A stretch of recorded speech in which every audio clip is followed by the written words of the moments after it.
up. We're gonna wake our bodies and our brains up with a good stretch. You ready? Let's get that neck rolling.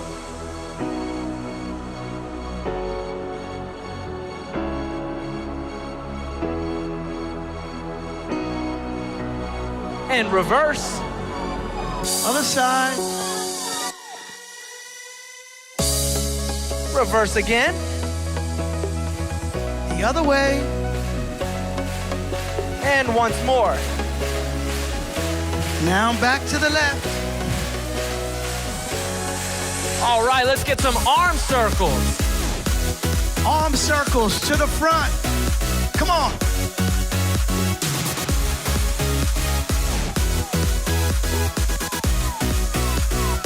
And reverse. Reverse. Don't forget to breathe. Get a good stretch. Forward. Forward. Reverse. Reverse. Get a good stretch. Good stretch. All right, we're gonna cross our arms over our body.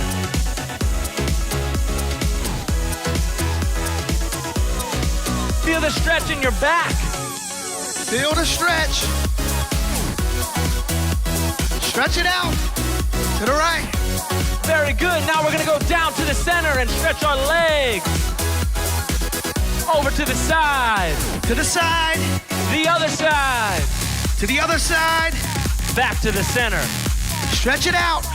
To the side. To the side. Come on. The other side. To the other side. And a few more times.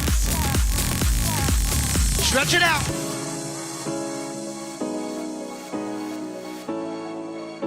You got this. Come on. Stretch Once it out. more. To the side. To the other side. To the middle. All right, we're gonna get a couple lunges to stretch the legs out here and warm up our leg muscles. We're doing lunges right now. Come on. Stretch those legs out. Down. Down. Come on. Stretch it out. Couple more, guys. Couple more lunges. You can do it. Come on. Stretch it out. All right, a few arm circles get loose. We're gonna do some knee raises across our body. Here we go. Come on. Stretch it out. Come on. Switch. Lift up the knee. Lift it high. Let it meet your elbow. Switch. Come on. You got this. You were born to do this. Switch. Come on. Switch.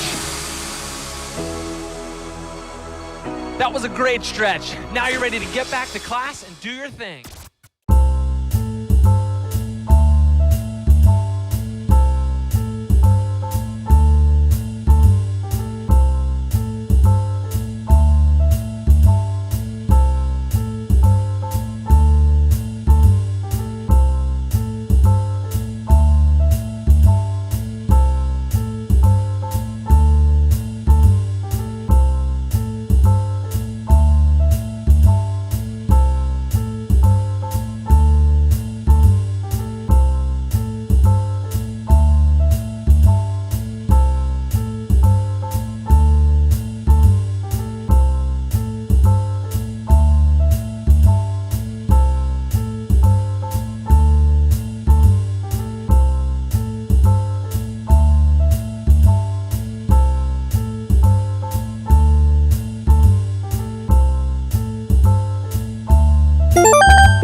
Our body has approximately 700 muscles.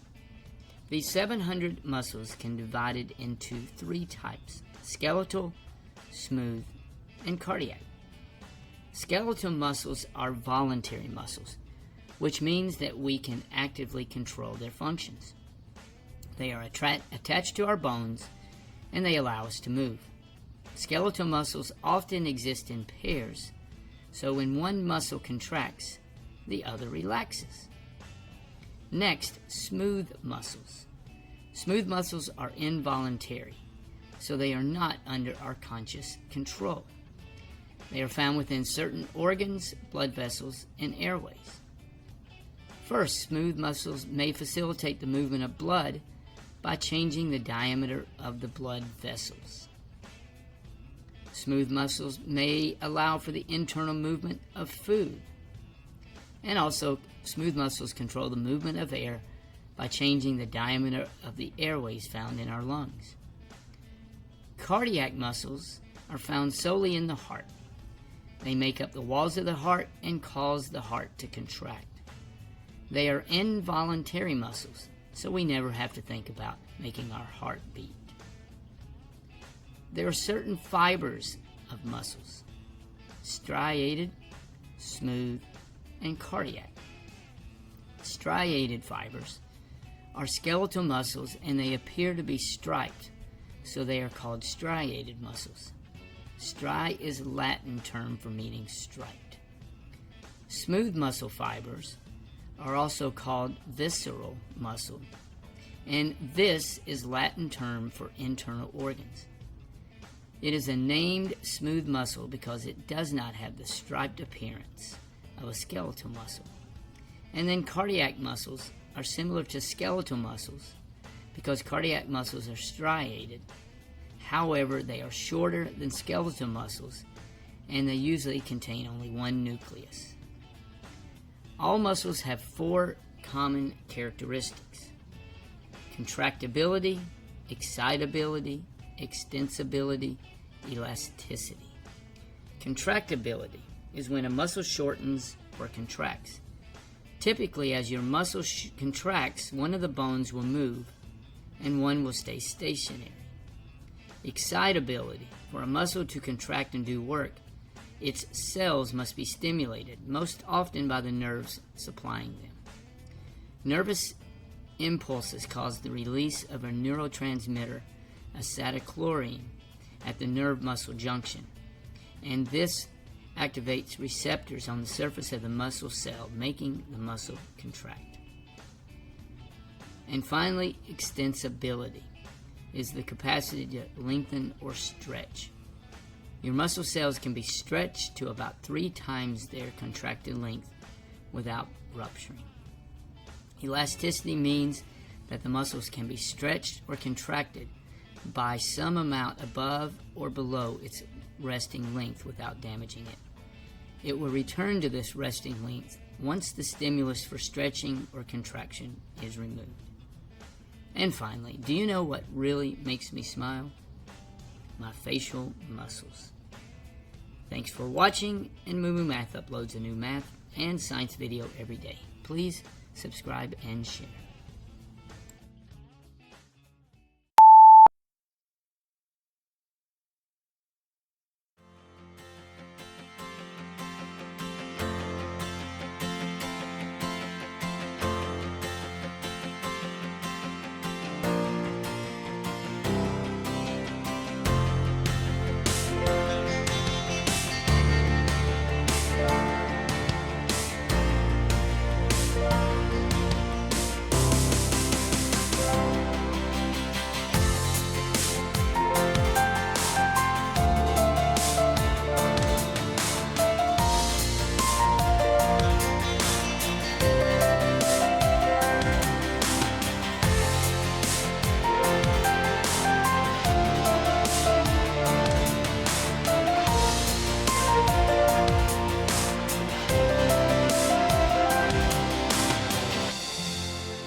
Sometimes it's easy to feel like the world's getting harder. But if we look closer, on the news, on the web, on the street, we're anything but unkind. Every day, we hear new stories of people trying to make the world a better place. And together, we can make the world that little bit kinder for all of us. It all starts with just one person, you. The thing about kindness is that it's just about the only thing in the world that doubles when you share it. And it's a fact, backed by science. Studies have shown that if you perform just one random act of kindness a day, you'll not only reduce your stress, anxiety, and depression, but your body is flooded with the same hormones that make you and the person you've helped calmer, healthier, and happier. Serotonin, which heals your wounds, helps you relax and makes you feel good. Endorphins, which reduce pain. And oxytocin, which reduces blood pressure and makes you feel more loving and loved. You'll both be more energized, feel less aches and pains, more confident, and could even live longer. And if other people see you helping someone else, they'll be filled with those same feel-good hormones, meaning they're significantly more likely to pay it forward. Like taking that extra moment to hold the elevator for someone, spotting a coffee for a stranger who's just a few cents short, giving your neighbor a hand with their groceries, even just smiling and meaning it. It doesn't take much, but it can make a huge difference for everyone. Those people you've helped will help other people, and those other people will help even more people. And those random acts of kindness can start a chain reaction that can spread across an entire community, a city, a country, and with enough of us, the world. Now, isn't that the world we all want? And it all starts with one.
Planning and organising. Planning and organising are working out what is required to get a job done, and then working out when and how you'll do it. They're also about things like developing project timelines and meeting deadlines. Some of the key elements of good planning and organising skills are coordinating tasks to be done, making lists, having the right tools ready for the job at hand.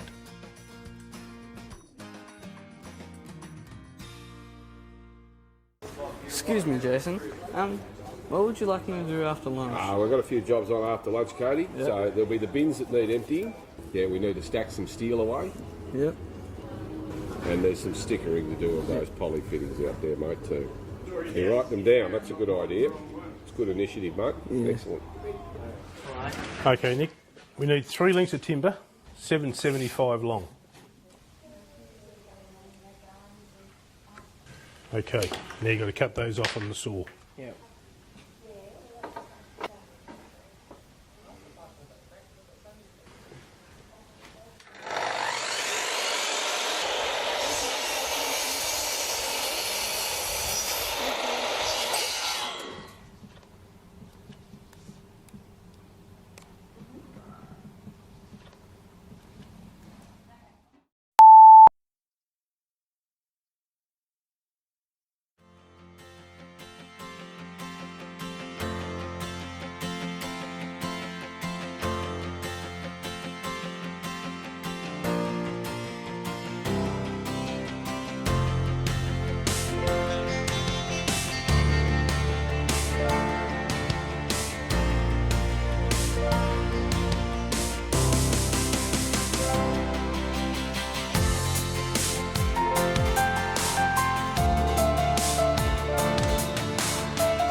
Self-management. Self-management is about getting on with your work without someone having to check up on you every 5 minutes. You should also be able to stay on top of your own tasks and make sure they are done on time. Some of the key elements of good self-management skills are being at work on time, wearing the correct clothing, asking to go to lunch, writing to-do lists, watching your time.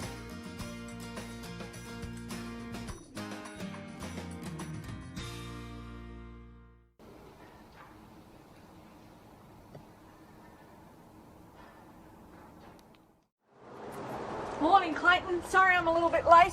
That's all right. Good morning, Vicky. How are you? I'm good, thank you.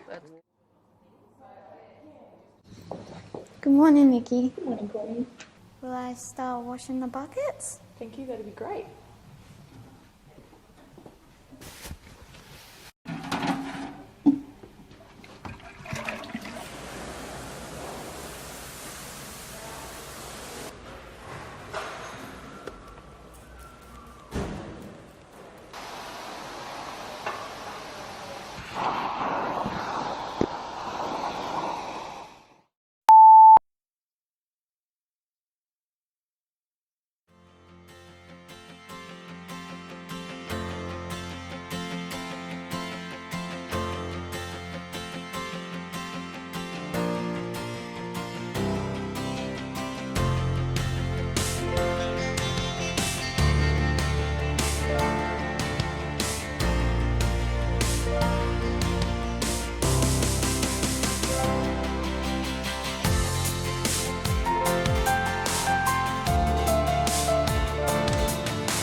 Learning.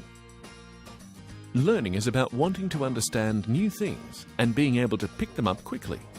It's also about being able to take on new tasks and adapt when the way things are done in the workplace change. Some of the key elements of good learning skills are being enthusiastic about learning new skills, being willing to learn on and off the job, being prepared to invest your time in learning new skills.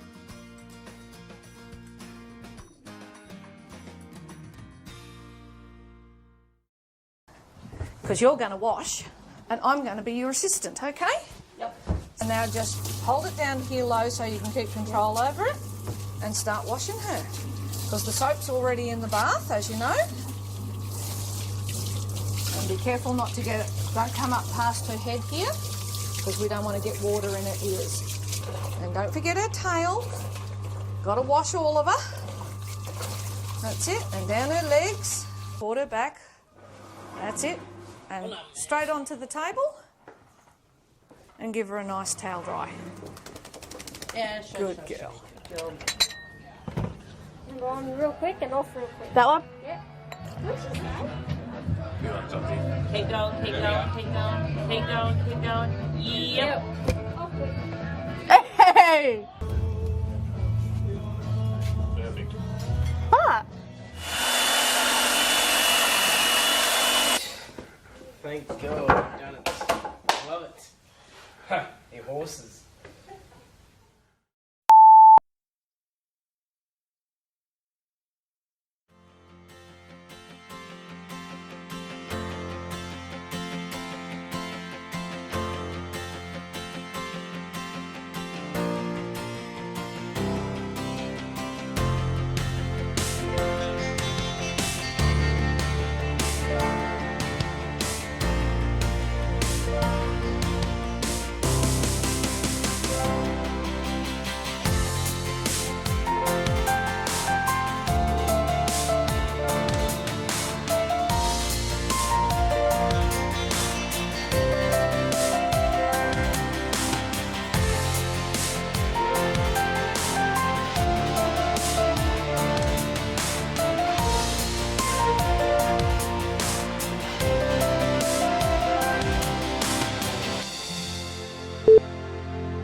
1 quarter's worth 25 cents. 5 pennies make a nickel.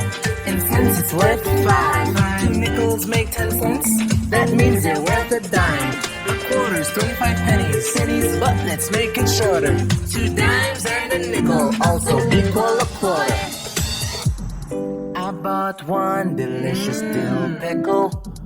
40 dimes, a quarter and a nickel. To find out how much I spent, I counted them up cent by cent. I started with a quarter, it was worth 25 cents. Each dime was worth 10, so I added both of them. Got 35, 45, and then there was a nickel. I added 5 and paid 50 cents for the pickle. 1 penny is worth 1 cent. 1 nickel's worth 5 of them. 1 dime has a value of 10. 1 quarter's worth 25 cents. I bought an ice cream in the summertime with 4 pennies, 3 quarters, and a dime. The ice cream lady looked in silence, and then she counted up my cents. She counted 3 quarters, 25, 50, 75. Then she added the dime. The 10 cents made 85, and the 4 pennies left made it 89. So it was 89 cents for the ice cream. I ate until my shirt popped at the seam. 1 penny is worth 1 cent. 1 nickel's worth 5 of them. 1 dime has a value of 10. 1 quarter's worth 25 cents. On the penny is the 16th president, Abraham Lincoln. He wrote the Gettysburg Address and the Emancipation Proclamation. The third president is Thomas Jefferson. He's on a nickel or 5 cents.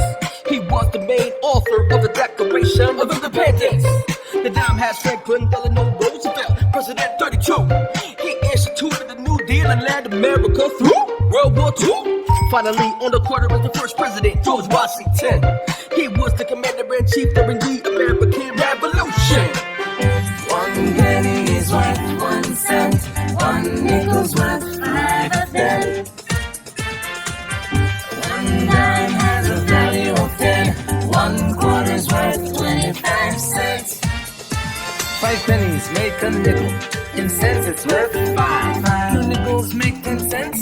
That means they're worth a dime. A quarter's 25 pennies. Pennies, but let's make it shorter. 2 dimes and a nickel also equal